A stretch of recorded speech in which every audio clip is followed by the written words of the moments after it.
Parce que j'ai en plus le souvenir que non seulement Monsieur Hollande s'était fait élire en grande partie par le dégoût du sarkozysme, qui lui-même a braqué le pouvoir sur le fait de violer toutes les lois électorales de cadrage d'une possibilité de candidature, et surtout dans les cercles les plus glauques des plus compilés cas de concernabilité par la combinatoire de cas de haute trahison possible, que ce soit avec des terrorisme d'atteinte à l'intégrité physique de ressortissants français comme de trahison internationale pour des ensectarismes divers, de la scientologie au suprémacisme satanico-pédo-déprédatif, dont on a de cesse de retrouver les traces dans toute la traînée de merde qu'il a semée sur sa funeste carrière. Donc pendant que sa compagne de l'époque, Madame Royal, le mérite principal était d'avoir réussi à laisser 1 milliard d'euros de déficit au Conseil général de Poitou-Charentes sous son autorité. Donc pardon du peu. Encore heureux que le courage d'un véritable homme politique de gauche tel que Mélenchon essaye de faire la différence du sinistre naufrage fait à la tentative de greffe de Pimpoy à l'illustre histoire de l'humanisme en France. Parce que on rappelle que les Laurent Fabius étaient des pourvoyeurs de supervision par les officines de Barbouze, à toute l'explosion et la mise de feu aux poudres de l'arc sahélien convergent à la crise moyen-orientale. On retrouvait ce gros ponte s'abandonner à des sorties du type le califat d'Al-Nosra fait du bon boulot. Rappelons juste ce que c'est le califat. Le califat, c'est le mélange des cyber-zombifiés sur les réseaux dont un quart des effectifs sont des euro-djihadistes entraînés par encerclage psychoprophilique, donc psychométrique par le déploiement de l'ultra-cybernéticisation dans des filières d'influence, d'emprise croissante, puis d'incitation à s'exfiltrer de France, tomber tout à fait dans la main de systèmes d'endoctrinement et d'aliénation mentale, de conditionnement à en faire de la parfaite chair à canon, qui après différents déplacements de différents hubs de ratiboisage des facultés cognitives à grands coups combinatoires de sédation chimique par Captagon fourni en masse par l'Arabie Saoudite, puis après de dotations logistiques divers comme des pick-up L200 Toyota tout neuf ou des Hilux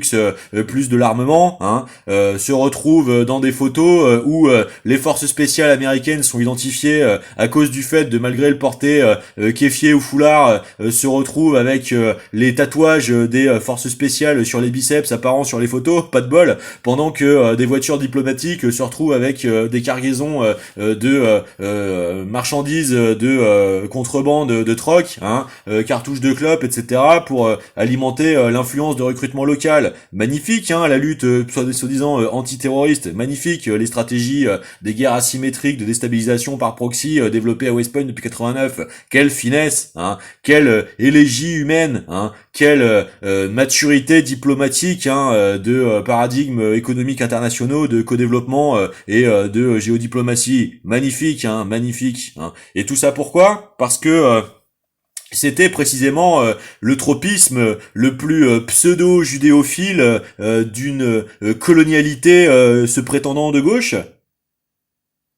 Mais c'est même pas juif, parce que ça n'applique même pas en fait les commandements de base thoraïques de la religion, de la spiritualité juive.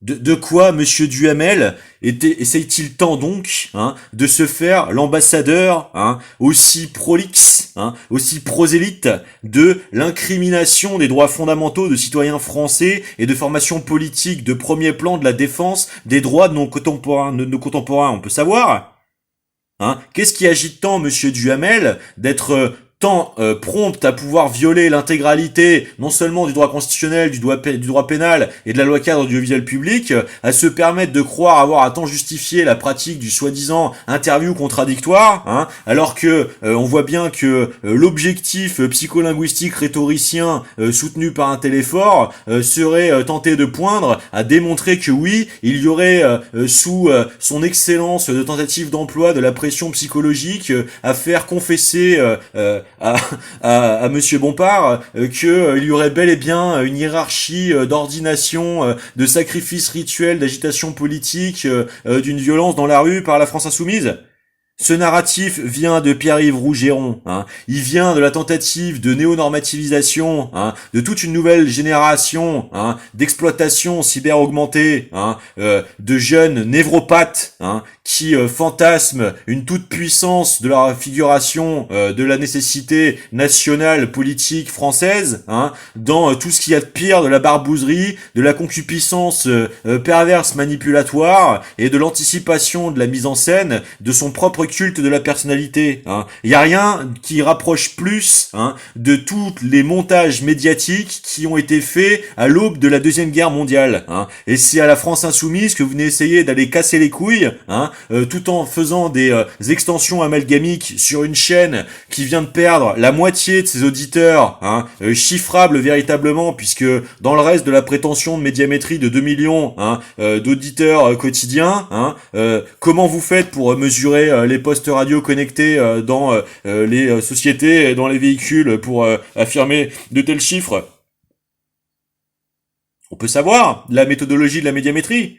Parce que moi, ce que je vois, c'est que ça autoplébiscite surtout, hein, un auto-emballement sous couverture d'un pseudo-humour, un système de harcèlement déguisé, hein, qui, parce que se retrouve dans l'indélicate position pour elle-même, hein, d'avoir à se figurer, avoir été capable publiquement de se révéler, être capable de s'abandonner à la tentative d'une telle pratique, tenter d'en détruire la respectabilité des arts, hein, commence à s'inquiéter pour ses perspectives de carrière propre. Mais tu m'étonnes, Elton, qu'est-ce que tu foutais à essayer, hein, de m'apprendre la légitimité et le réel, hein, alors que la majorité de vos compétences, souvent, c'est d'avoir été pistonné ou d'avoir été prêt à toutes les courbettes possibles pour pouvoir le faire. Non, j'ai pas de leçon de rentabilité économique ou d'utilité d'intérêt général public politique à recevoir, hein, par les gens qui se sont tellement empressés de se démontrer être aptes à pouvoir avoir des proximités de porosité, d'exigence éthique possibles avec ce qui va continuer de se révéler être la tentative de pire atteinte de l'histoire de l'humanité à sa propre descendance, à sa propre enfance.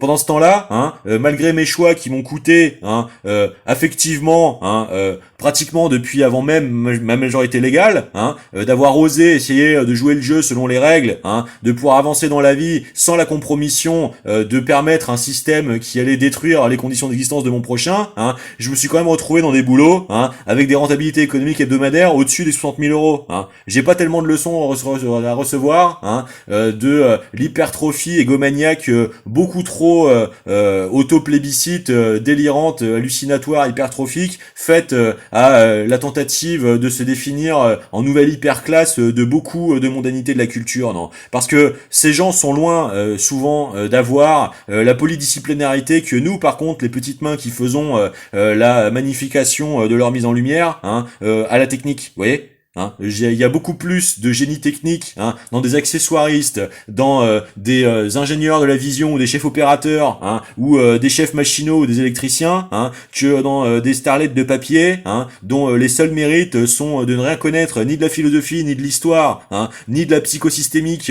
ni de l'éducation, ni de la pédagogie, hein, à peine des lettres, et sont capables de tenter de plébisciter la prostitution, hein, ou la tentative de pédodéprédation tout en faisant mine de pas y toucher, hein, d'accord.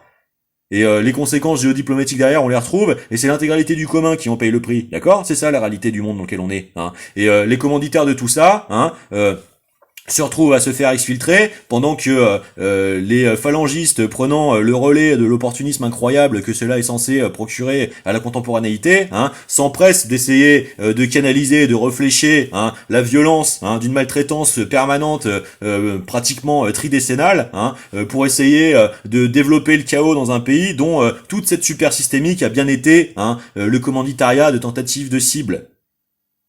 Je pourrais en parler longtemps, hein. L'intégralité de ma vie, hein, cristallise le fait d'avoir été tenté d'être ciblé par ces combinatoires de processus.